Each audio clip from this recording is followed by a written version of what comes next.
the university is supposed to be overseen by the Board of Regents. But what are the Regents' interests? Are they whether some kid in Wayne County can get into the University of Michigan, or whether somebody from Escanaba can get in? No, they're probably the financial interests they're representing of the clients that they represent. So the University of Michigan basically is a financial institution, a financial enterprise, not an educational institution anymore. And we have to demand the same disclosure from the Regents. Where are they getting the financing for their re-election campaign? Okay, what's going on? What clients does their law firm represent? Are there any conflicts of interest? Probably there are lots of them. Not one of the current Regents is an educator.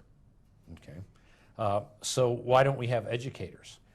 Maybe, as Doug has suggested in the past, we ought to look at the entire restructuring of the regental situation in Michigan. Maybe we should have, like California, a state board of regents. And when you start looking at how powerful and what do these people do, under FOIA we found out that every home football game, the university and the regents give away 2,600 free football tickets. This is 6 or 7 times a year. Okay, that's you know, the stadium only seats a little over 100,000. So you're talking about a percentage of it. Why are they giving us away? To buy goodwill.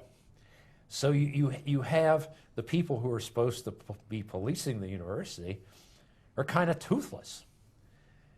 Now, you can go to higher levels. Okay, we have grants that are coming to the university from different federal agencies, perhaps expedited by local Congress people.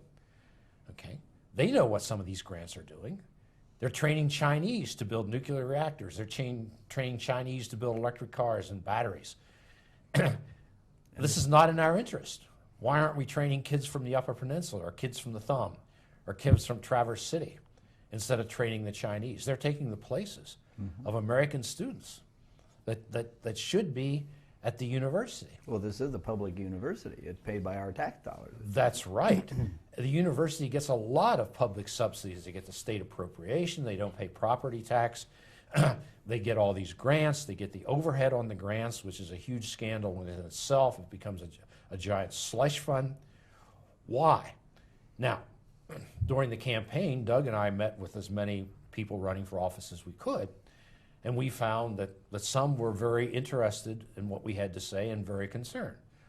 Tim Walberg, who got elected, he was very sympathetic, very concerned. Tad McCotter, 2 or 3 years ago, called me up after an article appeared in Machine News about what was going on. He's concerned.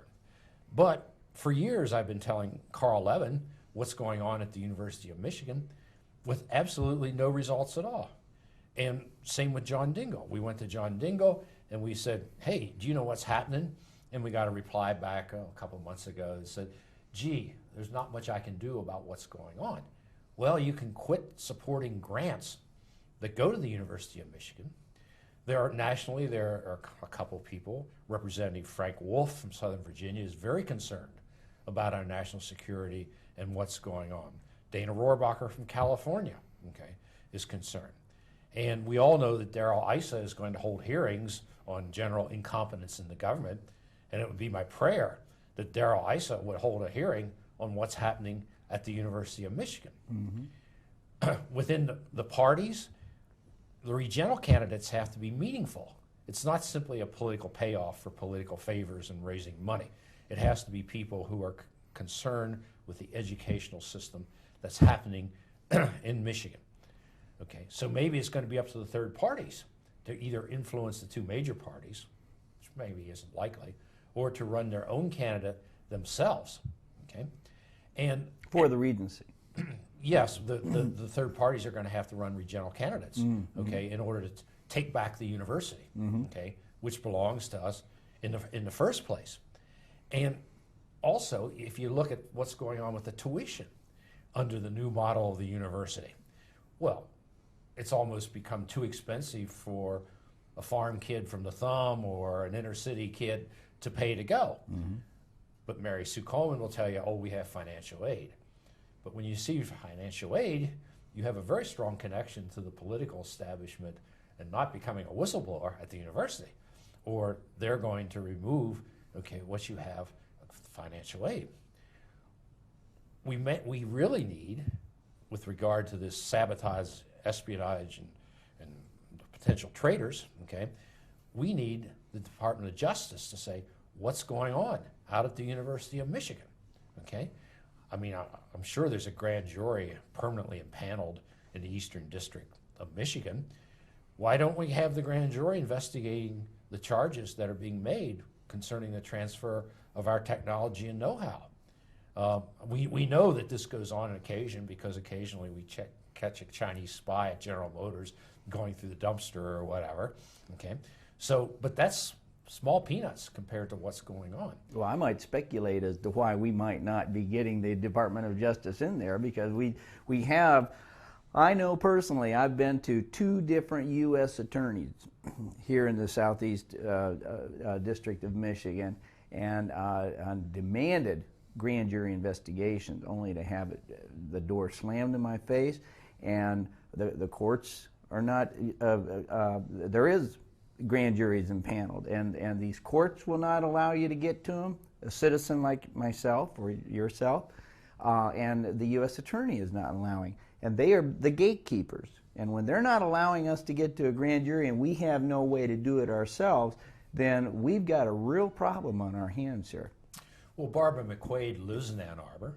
She's an alumni of the university, but she certainly knows what's going on with regard to the Chinese, and I think it would be very appropriate for her to act on this problem. If it had been during the Cold War and it would concern Russians, there's no doubt that there would have been action. Well, that sounds like a good invitation, Barbara McQuaid. I'm going to give you that challenge right now. And we have a lot more to talk about, so I know we're going to be coming back to the show with Dr. Kaufman and Dr. Smith, and we want to thank you, the viewer, and we'll see you next time.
Hi everyone, and welcome to the final segment of the Power Corrupts Again interview series with Dr. William Kaufman and Dr. Douglas Smith, 2 retired University of Michigan professors who have for quite some time now been, along with numerous others from the University of Michigan, blowing the whistle on corruption in research, copyright, and patent ownership, and the selling out of America's security and job interest in America's top universities, so to serve the alternative interest of the university administration and corporate elite. It should be recognized by this viewing audience that Dr. Kaufman was an important participant in the arms race of the Cold War with the Soviet Union, working alongside military leaders in the secret development of advanced aeronautics, propulsion, and weaponry. In a recent interview that Dr. Kaufman did for journalist Vince Wade in Mr. Wade's documentary series titled Armed in Academia, Aiding the Arms Race, Aiding America's Decline, in the first of many episodes, which was titled China Milks Our Sacred Cows, Vince Wade reveals how tens of thousands of blue-collar and white-collar jobs have been lost in recent years, and that many of those jobs have gone to China. While Michigan continues to struggle economically, its premier university, the University of Michigan, is working hard to help China instead. Mr. Wade points out in his documentary that pro-American whistleblower Dr. Bill Kaufman is alarmed by what he sees in a massive infiltration of the university's College of Engineering by Chinese students intent on learning the innovative technology that keeps the United States well ahead of the rest of the world in military superiority. Recently, we had a delegation from Harbin Institute of Technology, which is closely associated with the Chinese ICBM factory. Again, ICBM stands for Intercontinental Ballistic Missiles.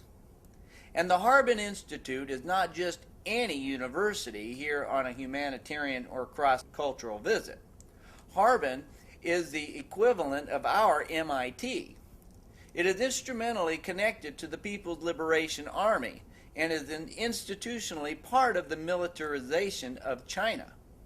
Dr. Kaufman stated that it was clear that this Chinese university delegation was here in Michigan looking for technology to enhance the fiberglass casings of their sea-launched ballistic missiles.